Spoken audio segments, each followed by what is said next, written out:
Going live. Awesome. For those of us joining today, we are here for the faculty panel to kind of focus on those questions you guys might have as a first-time college student, or if you already go to Miami, maybe asking some tips and tricks for kind of being successful in the classroom. And so my name's Emily Hughes. I'm an admission counselor here at Miami University Regionals. I was also an alumni, so I graduated back in 2016. Few of the faculty members we're going to be talking to over the next few months actually had as professors, such as Mark was teaching my geology class when I was a student. So I'll go ahead and have everyone go around and just introduce themselves. So Dr. A, I would love to get started with you if you want to just chat about kind of your name, how long you've been at Miami, what department you teach in, and what classes you teach in. Sure.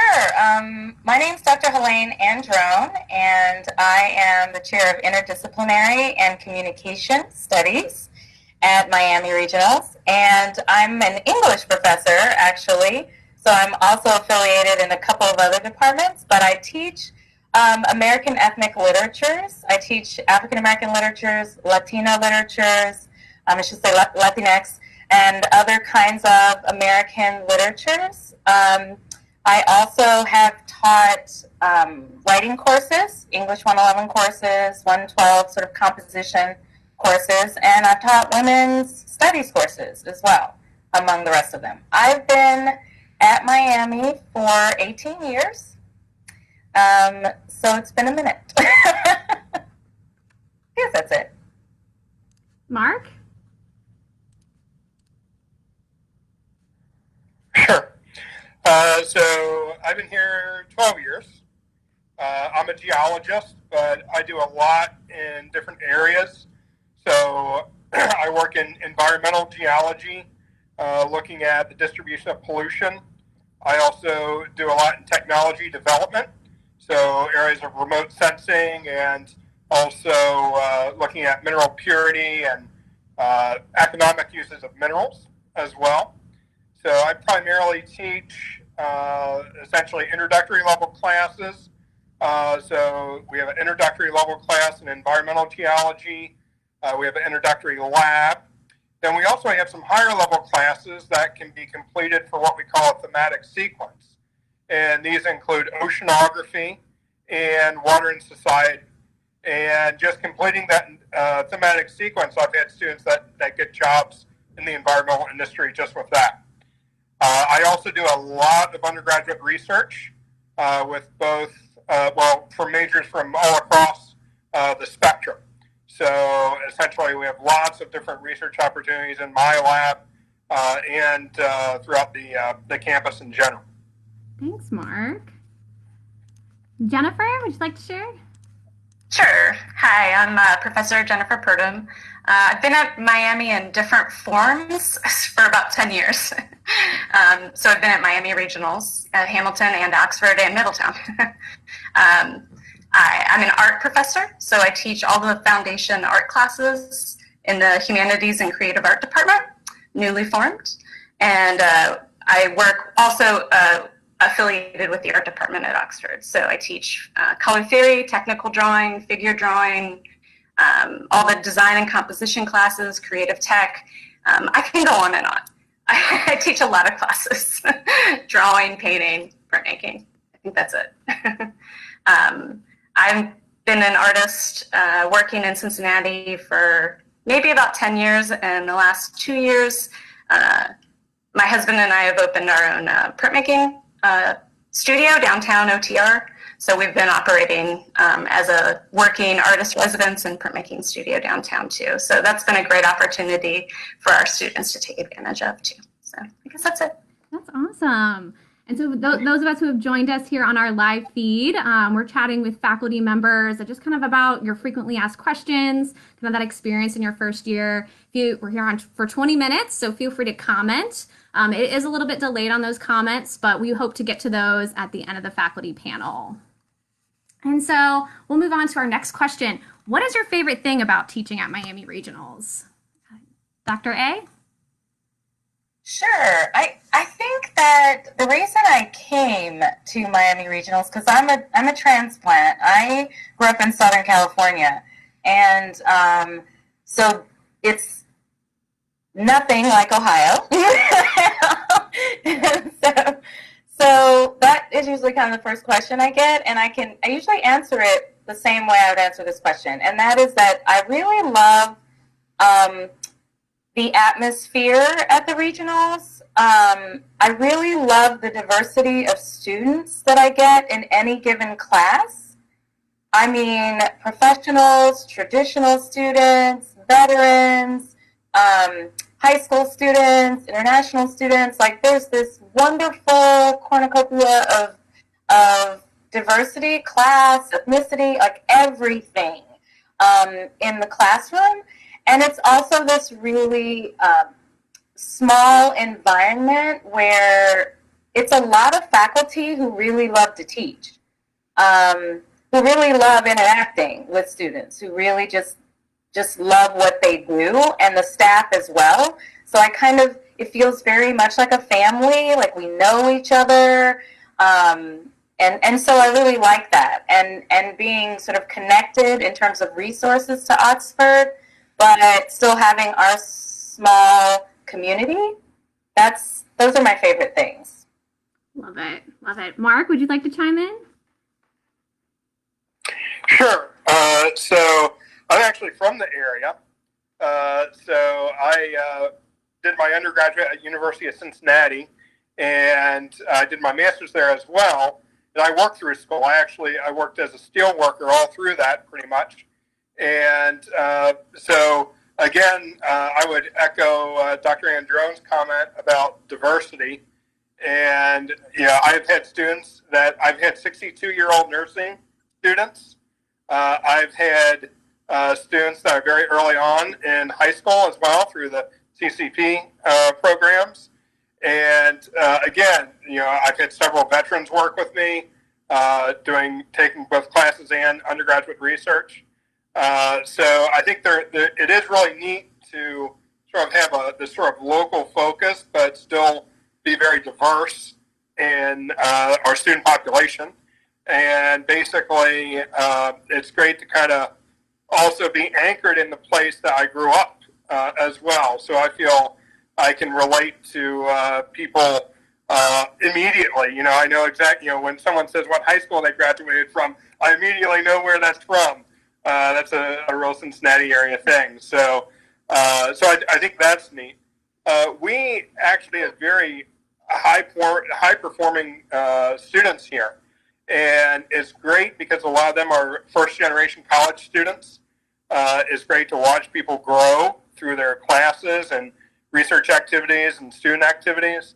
And I think for me, the setting of the regional campuses being small, and I like to use the word focused. It's small and focused on what students are interested in. It enables a lot of faculty interaction that you wouldn't get at University of Cincinnati or even other places like Blue Ash or other smaller campuses. I think we have a great ability to focus sort of our teaching efforts and integrate our research and service as well. It's really interesting because although we're small, I seem to hear all the time about teaching awards or teaching commendations for our faculty. And I think that's really great. So it really shows the objective effort, that our faculty put in. I love it. I love it. Jennifer, would you like to chime in? Sure, yeah. I'm not from Cincinnati, but I did do my undergrad at DAP DAP at University of Cincinnati. I've taught in Washington, D.C. at American University. We were in New Orleans for Katrina, which was exciting. So we definitely came back here because we wanted to be here, and we really love the area.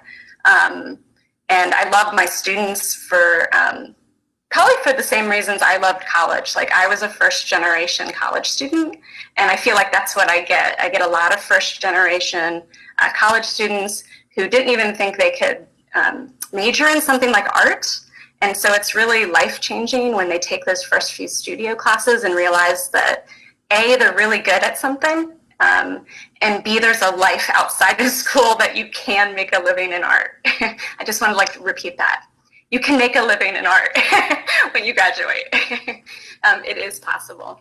And teaching freshmen and sophomores in the arts is, especially at the regional campuses, because like what you guys have said as well, my classes are fairly small, like 15 students, and we become a family by the end of the first foundations year. Like they all know each other and they know me, and we get to kind of really get to know each other for the next couple years. So I love that one-on-one relationship, because being an art student, being first-time generation college student can be really difficult.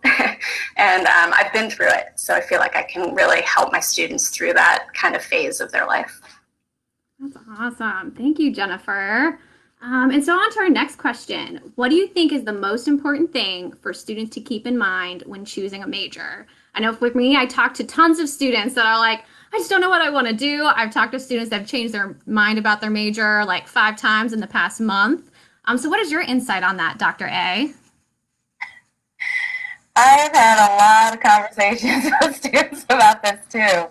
And I've got strong feelings about it, actually. So I like to start with a given. And one given is that any degree that a student gets from the regionals is going to be valuable, and it's going to provide skills that they need for any career and for civic life, right? So, just the process of committing and persevering and working through a program that allows them skills like, working collaboratively in teams, attending to deadlines, communicating effectively, writing effectively, like any degree at Miami is going to ultimately provide them incredibly valuable skills. So that set aside, like the idea of a major, I just like to focus students in on 3 things.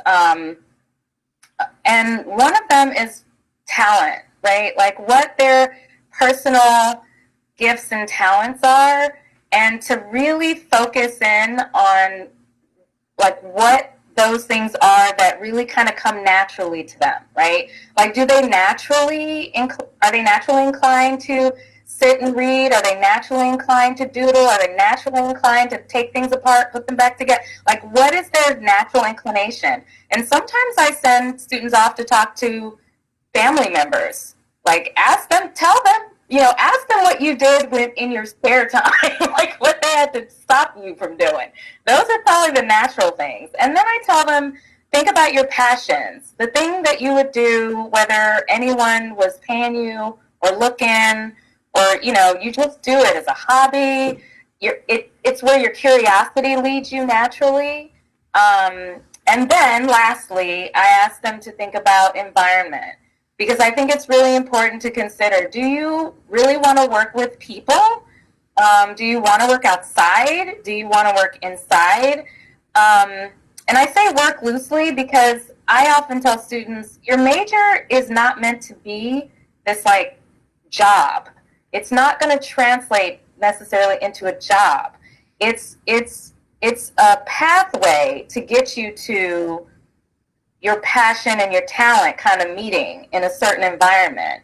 And then that can change over and over again. Like, just because you are doing one thing in 1 year doesn't mean you're going to be doing that the next 5 years. So I just like to focus on those 3 things and ask them to seriously consider those. And that helps them to figure out, well, if these are the things that I love to do, and this is what I would do if no one was looking, then I don't ever have to work.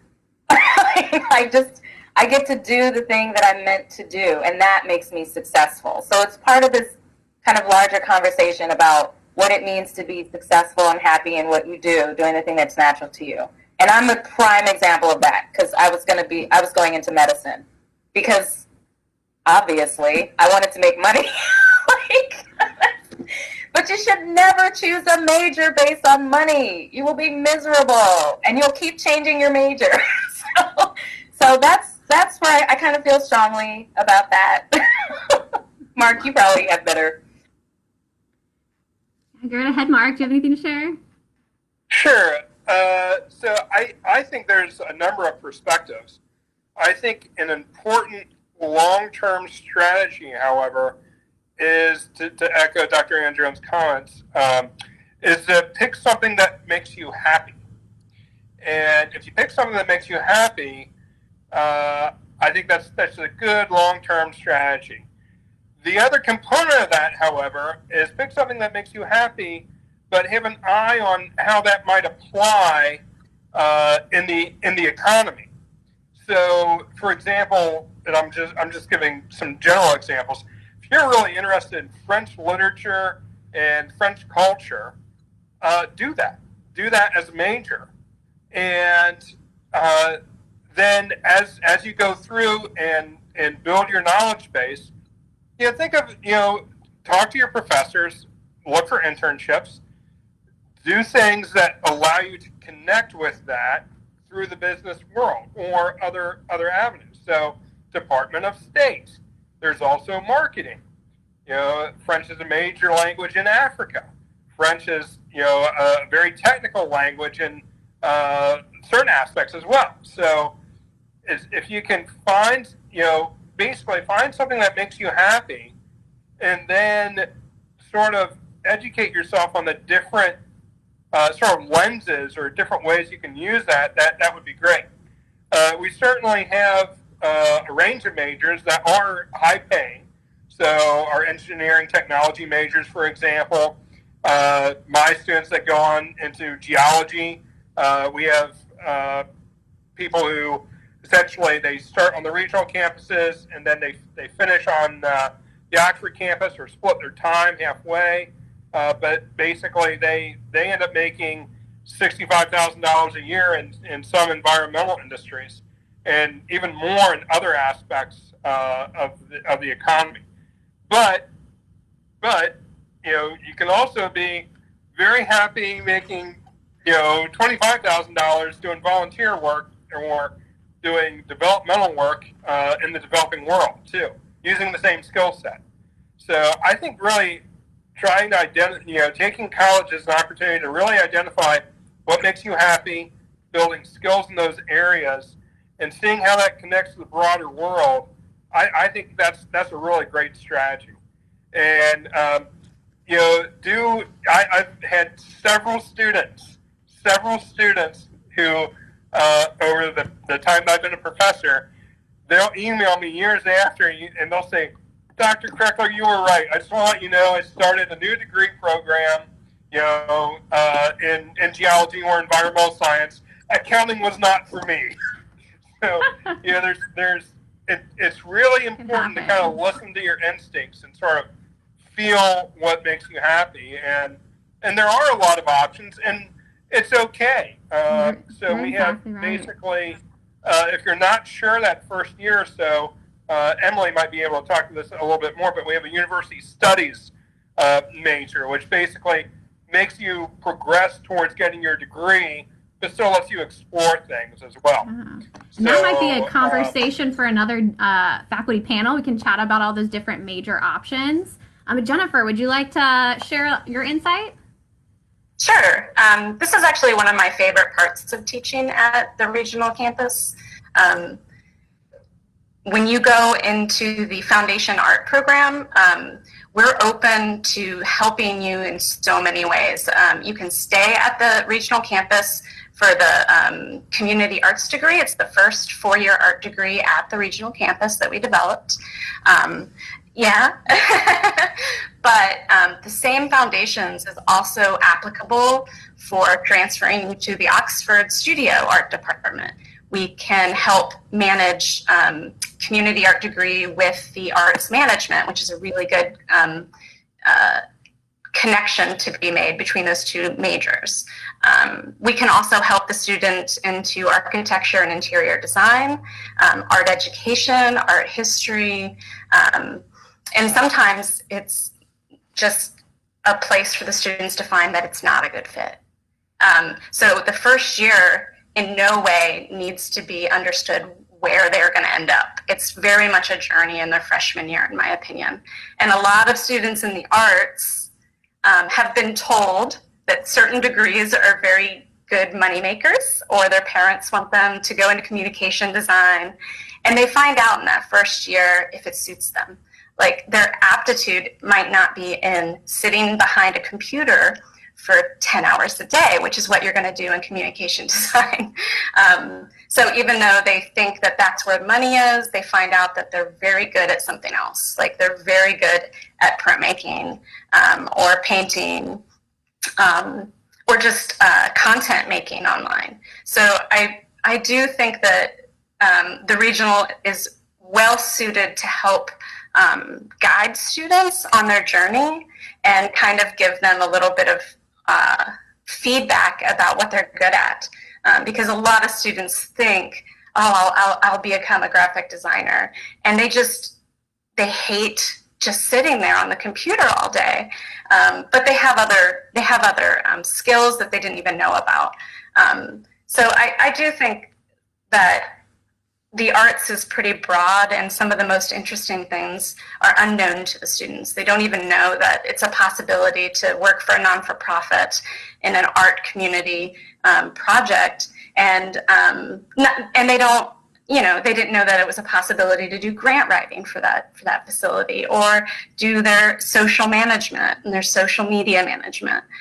So a lot of our students come in with just a desire to learn about art, and then we take that enthusiasm, I think, and help guide them in the right direction that suits their personality. And sometimes it's about guiding them out of the arts, because we're very honest when we're like, you have to be very self-motivated. You have to be everything as an artist. You have to be a marketer. You have to be good at financing. You have to be good at project management. And sometimes those things are overwhelming, and the students realize, I just want to do this for fun. And we're there to support that too. So I love it. That's some great advice. And we're getting to our 20 minutes for sure, but we'll just do one last question real quick, unless we get one from the audience. What opportunities do you have for students to get hands-on experience, service learning, just to kind of, do something that's real world? Like, what do you offer? Dr. A? Okay, I'll try to be quick. This one's pretty easy. We have in our department what's called the Bachelor of Integrative Studies. In that degree program, it's a self-designed degree, and it requires 3 seminars. One of the 3 seminars is deeply rooted in service learning, and so every student gets paired up with a community organization of one sort or another. We try really hard to make sure that there's an appropriate match for what the student has designed for themselves in terms of their pathway and their goals and their career aspirations. And they get to work with that organization to develop, to learn, to both learn about the process of what happens in that organization and to offer their time. But it's a little bit different than an internship, right? Because when you're doing service learning, there is this mutuality. You're not just showing up to do something and leaving, but you are kind of in it to do some deep thinking and reflection and learning about what that organization is doing and what you bring to that organization and what you get from it, like the whole process. So there's one seminar that does that. There are a number of internships as well. We have internships that people do with, students do with our communication studies faculty, and those are more specific, right? So I'll let folks talk about internships too, because I know that that's easier. Yeah. Mark. Sure. So my lab and also others, basically we do a lot of undergraduate research. So essentially, and we do this at all levels, from the freshman through the senior year. And basically, typically what happens is students take a class and they find something that's interesting to them. They talk to the professor and see if there's anything that they can get involved in. And basically, they start a little project. And that project usually takes anywhere between a semester, or it can also last several years, depending upon the student's interests. So by chance today, we had a professional paper that was published that had 2 students as the lead authors on, where essentially they got to go out to Nevada and work on environmental projects. And, basically over a period of just over a year, they went from basically doing field work to actually having a publication, which is absolutely great. We have students that go to meetings and present as well. So many, not only my lab, but many areas in the regional campuses have faculty that take students in and do undergraduate research projects, service projects, and then also several students of mine and others get internships. So I have one student, she was able to support pretty much her entire college career through an internship. She had scholarships and she had an internship for 3.5 years, which is great. She's going on to do a master's at Baylor University in Texas. So there's many, many opportunities to get involved. And I think that's one of the nice things about the regionals is that you can go and try things on. There's enough activities, and professors have different projects and a variety of projects. So if you want to try a service project, getting involved in the community, you can go and try that out for a couple weeks, see how it goes, and see what you like about it. So there's many, many opportunities. I think, one of the nice things about our campus is that, again, we're smaller. I like to use the word focused. So if you're going to go downtown to University of Cincinnati, where there's 45,000 people, you're not going to get that focus, and you're going to have a challenging time finding similar opportunities. I'm sure they're there, but it's just harder to really connect with that. And then if you want to change, which most likely you will, to something else, it becomes harder to change. Where in a smaller community like this, I think we're just much more focused, and we can enable that engagement. That's so true. Now, Jennifer, would you like to share your insight? Sure. We have a couple opportunities in the art department and the community art degree for internships and service learning. Last year, before COVID, we had an opportunity to work with Inside Out Studio in Hamilton. We got a 30-foot wall and a lift, and my drawing class created a 30 by 30 mural out of duct tape and electric tape in our drawing class. So we got to work with a community member. It was a fundraiser, so we were raising money for Inside Out Studio. They got to meet the administrators, the teachers, and the residents, the artists with disabilities that work at Inside Out. And they got to create this kind of like unique opportunity. Like I have never even had a wall just given to me and like said, go ahead and destroy it. So in 2 weeks, they created this 30-foot mural with video projection. They came to the event. They had a wonderful time, and they got to put it on their resume that they got to work in this organization. They met key people that they want to work with in the future. And then that helped some of them in their junior year for our community art degree students to find internships, because our students must find an internship in their junior year, which we're really proud of, actually. So we have connections with Shakespeare Theater. We have connections with Inside Out Studio, the Fitton, Pyramid Hill, and Wave Pool, and we're broadening those connections all across the region, and it's really turning into full-time work when they graduate. So by the time they've gotten through the art department, the community art degree, they've had some service learning, they've had some real life opportunities, and we've made them some connections, which has really been beneficial, I think, for the students. So I think they really enjoyed it. That's awesome. I know I talk to students and they don't realize like all of these extra things outside of just taking the class is what you put on the resume. That's the anecdotes you talk about in the interviews. Like, when's the time you faced a challenge?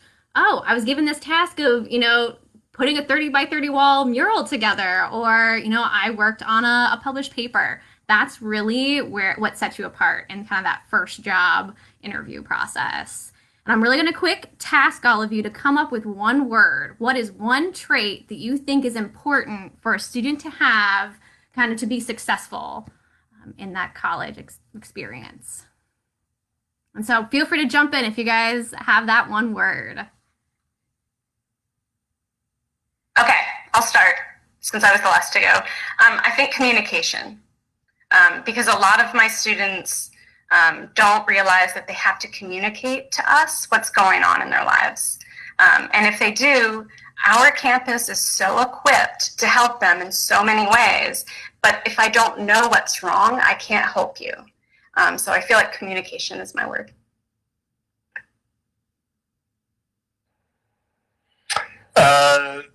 This is Mark. I think persistence is a good word.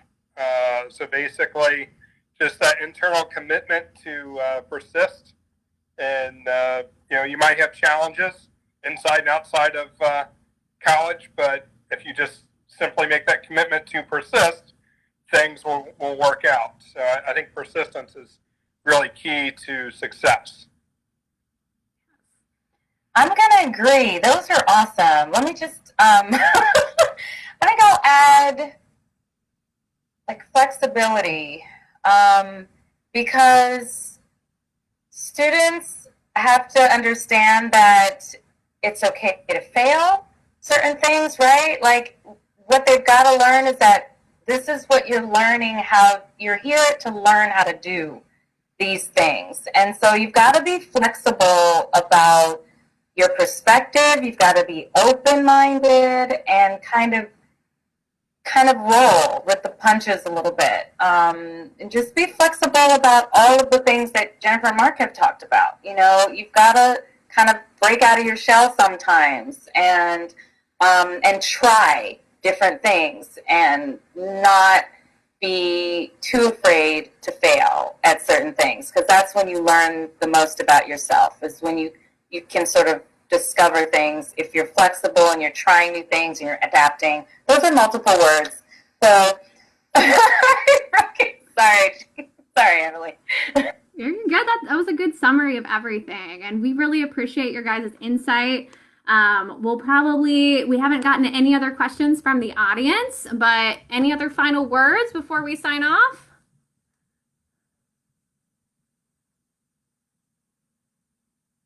That could get really. I'm just gonna. I just want to. I would just like to say thank you for doing this. We're all, I think, very open to talking to students or anyone who's interested in talking more about the experience at the regionals. That's one of those things that I love about it, is that you can talk to people so easily. We're just so available virtually right now. And eventually face-to-face, right? So just on the phone, whatever, we make ourselves available, and I think that's a really, really brilliant trait. I did not go to a small, wonderful space like that. I was sort of at a large research space as an undergrad, and I was really afraid to, talk to instructors and things. I don't want folks to feel that way. I want them to know that they can approach, send us an email, contact us, we'll talk about it. All right. Well, we'll just kind of close things out there unless you want to chime in, Jennifer. No, I completely agree. Yeah, I'm in complete agreement. Awesome. Well, you guys have a great day. Bye to everyone on Facebook. And if there's any other questions in regards to admission, how to start at Miami, I'll be kind of responding to those comments through the rest of the day. So bye, Facebook.